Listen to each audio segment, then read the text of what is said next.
আসসালামু আলাইকুম। এখন দেখাবো কিভাবে আপনি মাইক্রোসফট ওয়ার্ডে ওয়াটারমার্ক বা জলছাপ অ্যাড করবেন। তো চলুন শুরু করা যাক। তো প্রথমে মাইক্রোসফট ওয়ার্ড ফাইলটা ওপেন করলাম। এখন এখানে দেখতে পাচ্ছেন কোনো ওয়াটারমার্ক নেই। তো এই পেজটাতে আমি ওয়াটারমার্ক অ্যাড করব। এর জন্য আমাদেরকে যেটা করতে হবে, এইখানে দেখতে পাচ্ছেন পেজ লেআউট অপশন আছে। পেজ লেআউটে ক্লিক করবেন। এরপরে এইখানে দেখবেন পেজ ব্যাকগ্রাউন্ড নামে একটা অপশন আছে, এর মধ্যে আছে ওয়াটারমার্ক। আমি এখন দেখাচ্ছি মাইক্রোসফট অফিস 2010 ভার্সনে।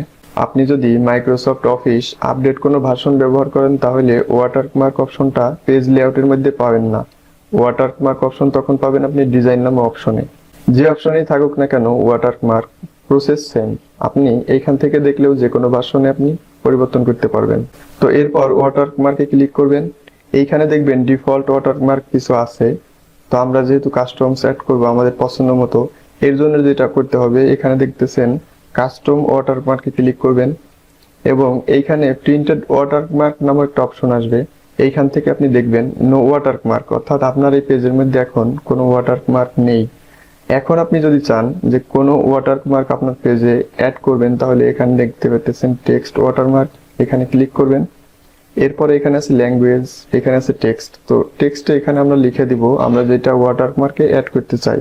তো আমি এখন এখানে লিখে দিচ্ছি হাসিব একাডেমি।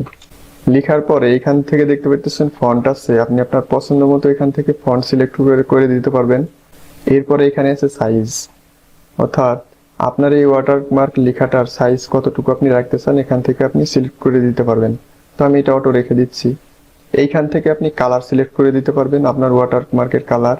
তো এরপরে এইখানে দেখতে পাচ্ছেন আছে লেআউট। লেআউট অপশনের মধ্যে এখানে আছে ডায়াগোনাল এবং হরিজন্টাল।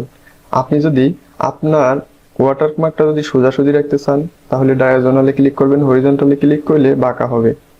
তো এখন অ্যাপ্লাই যদি ক্লিক করি, দেখুন অ্যাপ্লাই ক্লিক করলাম, করার পর এটা যদি ক্লোজ করে কেটে দেই তাহলে দেখেন আমার এই পেজটার মধ্যে কিন্তু এইখানে কিন্তু ওয়াটারমার্ক অ্যাড হয়েছে। যদি আমি প্রিন্ট প্রিভিউতে যাই দেখাই তাহলে দেখেন এখানে কিন্তু এটা দেখা যাচ্ছে, আমি হাসিব একাডেমি লিখছি, এটা কিন্তু ওয়াটারমার্ক এখানে অ্যাড হয়ে গেছে। তো এখন যদি আপনি চান যে আপনি লিখা না দিয়ে আপনি এখানে পিকচার অ্যাড করবেন, তো এর জন্য কি করবেন? তো এর জন্য যেটা করতে হবে, এখন পেজ লেআউটে ক্লিক করবেন। এখান থেকে দেখবেন ওয়াটারমার্ক নামে অপশন আছে, এইখান থেকে কাস্টম ওয়াটারমার্কে ক্লিক করবেন। এরপরে আমরা তখন দিছিলাম টেক্সট, এরপরে উপরে এখানে দেখতে পাচ্ছেন পিকচার ওয়াটারমার্ক। তো এখন যদি পিকচার ওয়াটারমার্কে ক্লিক করি, তারপরে এইখানে সিলেক্ট পিকচার মার্ক অপশন আছে, এই অপশনটাতে ক্লিক করবেন।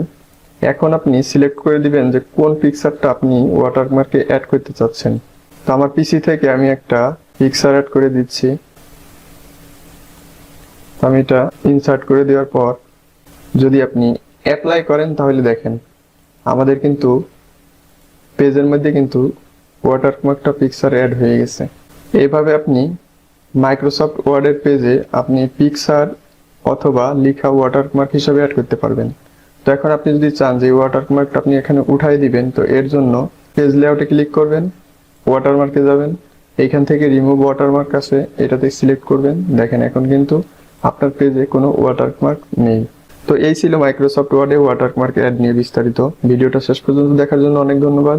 সবাই ভালো থাকবেন, দেখা হবে নতুন কোনো ভিডিওতে। সে পর্যন্ত আল্লাহ হাফেজ।